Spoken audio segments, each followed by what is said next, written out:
آپ تمام مومنین دل سے دعا فرمائیں گے موقب کاروان ہند، مولا ان کی توفیقات خیر میں اضافہ فرمائے۔ ہمارے برادر جناب محمد علی، ان کے دوست احباب، ان کے متعلقین، ان کے رفقائے کار اور بالخصوص وہ تمام خدمت گزار جو اس موقب میں مومنین اور زائرین کی خدمت کے لیے موجود ہیں، مولا انہیں کبھی کسی کا محتاج نہ فرمائے۔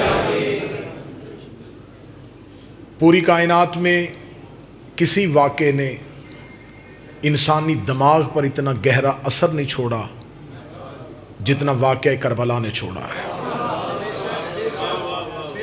ظلم نبیوں پر بھی ہوتے رہے، اسلامی تاریخ واقعات سے بھری ہوئی ہے، لیکن کوئی واقعہ اتنا پر اثر نہیں رہا جتنا واقعہ کربلا پر اثر رہا ہے۔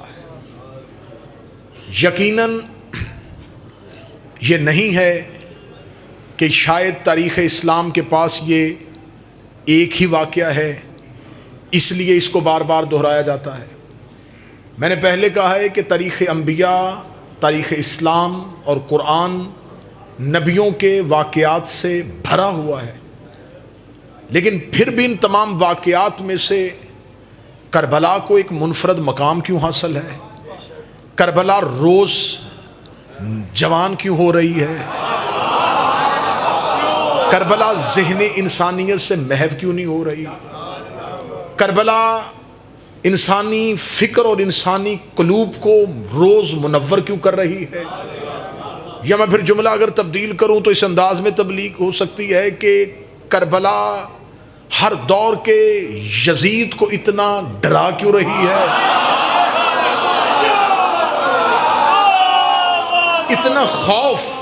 اتنا خوف باطل نے آدم کے واقعے سے نہیں کھایا، اتنا ابلیس نوح کے تذکرے سے نہیں ڈرتا، اتنی شیطان کو تکلیف حضرت ابراہیم کی قربانی سے نہیں ہوتی۔ آخر یہ واقعہ کربلا میں کیا ہے؟ آج کی مجلس صرف اسی ایک موضوع پہ پڑھی جائے گی کہ کربلا کیا ہے۔ کربلا مکتب روز اپنے طالب علموں میں اضافہ کر رہا ہے۔ کربلا وہ شفا خانہ ہے جس کے مریض روز صحت مند ہو رہے ہیں۔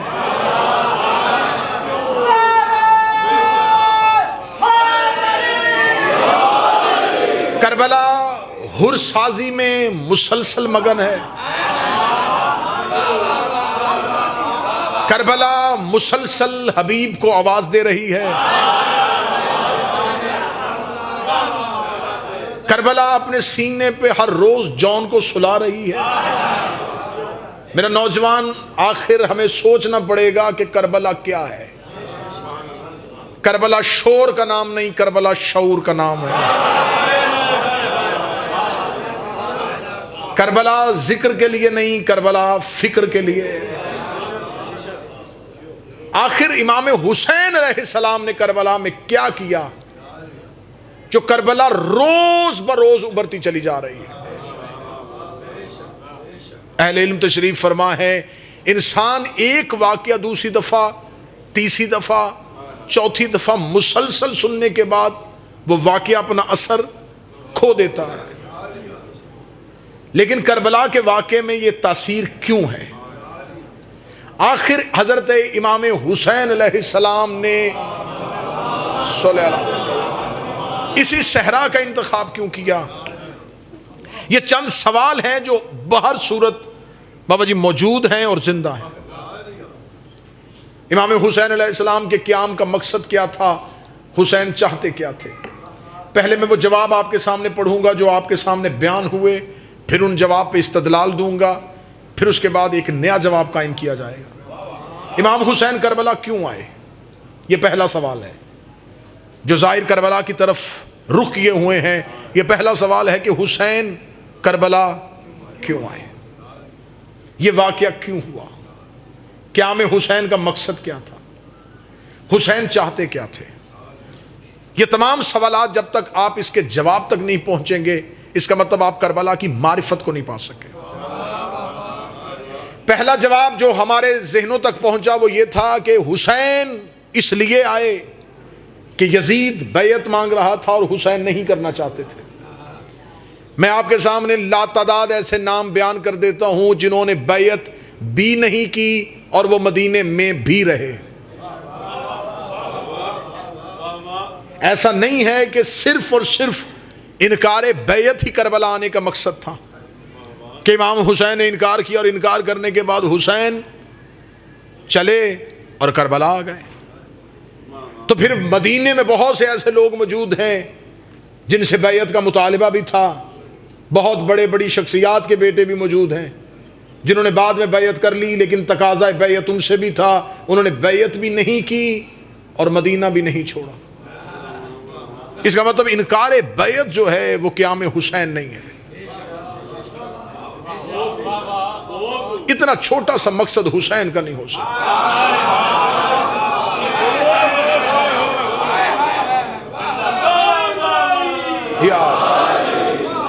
جبکہ حسین جانتے تھے یہ مجھ سے بیعت مانگ رہا ہے، حسین جانتے تھے کہ حسین کا غلام بھی یہ بیعت نہیں کرے گا۔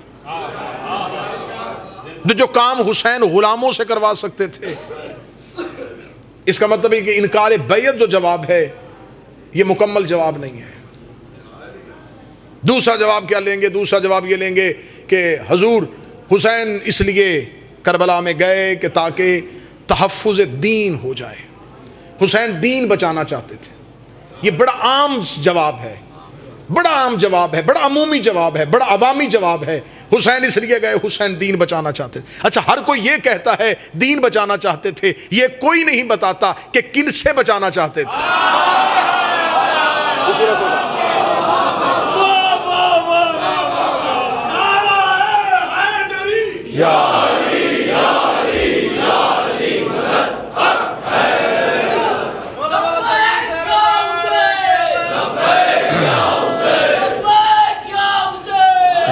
بسم اللہ سرکار۔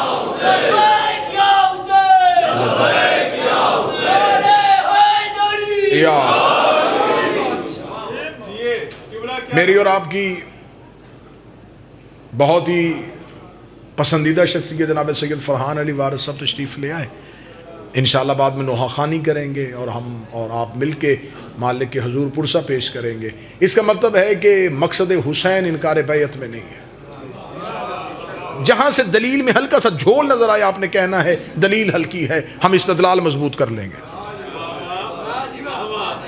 انکار بیعت مقصد نہیں، دین بچانا چاہتے تھے۔ کن سے بچانا چاہتے تھے؟ پھر میں کربلا کے رستے میں ہوں اور میں آپ زائرین کو گواہ بنا کے کیمرے کی آنکھ میں آنکھ ڈال کے کہہ رہا ہوں کہ جو یہ کہتے ہیں کہ دین بچانے کے لیے کربلا میں گئے، وہ ہمیں بتائیں دین میں کون سی چیز کم ہوئی تھی جسے بچانے کے لیے گئے تھے۔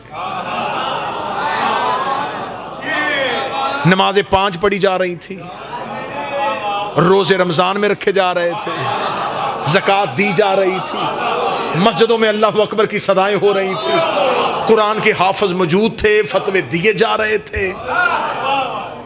کون سی ایسی چیز تھی جو کم ہو رہی تھی اور حسین اسے بچانے کے لیے گئے؟ اگر آپ کسی کا ہدف نہ سمجھیں اور اس کا ہدف کا تعین کیے بغیر ہلکا ہدف اس کے ذمہ ڈال دیں تو یہ اس کے مقصد کی توہین ہوتی ہے۔ آپ گرمی میں پیدل سفر کر رہے ہیں، آپ پیاس، بھوک، گرمی، شدت کی برداشت کیے ہوئے آپ کربلا کی طرف چل رہے ہیں، اور کوئی آپ کو دیکھ کے کہے کہ یہ عراق میں آئے تھے اور کربلا بھی چلے گئے، ملک دیکھنے کے لیے آئے تھے، عراق گھومنے کے لیے آئے تھے اور کربلا بھی چلے گئے، مقصد کی توہین ہے۔ مجھے کوئی شخص ابھی آئے اور وہ کمرے میں مجھے دیکھے اور وہ مجھے دیکھے کہ میں چائے پی رہا ہوں اور کوئی پوچھے کہ آپ نے آصف الوی کو دیکھا، وہ کہتا ہاں وہ چائے پینے کے لیے آئے تھے اور مجلس بھی پڑھ کے چلے گئے۔ اب واقعہ تو جھوٹا نہیں ہے، اس نے جھوٹ تو نہیں بولا، اس نے مجھے چائے پیتے بھی دیکھا اور مجلس پڑھتے بھی دیکھا۔ وہ جھوٹ نہیں بول رہا، لیکن اس نے میرے مقصد کو نہیں سمجھا، اس نے میرا مقصد ہلکا کر دیا، جبکہ میں آیا مجلس پڑھنے کے لیے تھا۔ ہدف میرا مجلس ہے، آپ کا ہدف زیارت ہے۔ اگر کوئی انکار ہدف کا کر دے تو مقصد کا انکار ہو جاتا ہے. اگر کوئی کہے صرف دین بچانے کے لیے گئے تھے، جھوٹ نہیں ہے اس میں، دین بچا ہے. یہ کوئی نہ کہے گا یہ جھوٹ تھا، ہاں یہ سچ ہے